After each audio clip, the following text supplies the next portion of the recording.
nastavu bez računala. Ali kako ćemo bez računala?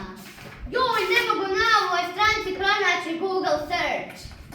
Joj, neće da se spoji za knjigu. Ajmo pokušati online kviz. Izvadite papire iz svojih torbi i na vrh napišite .com.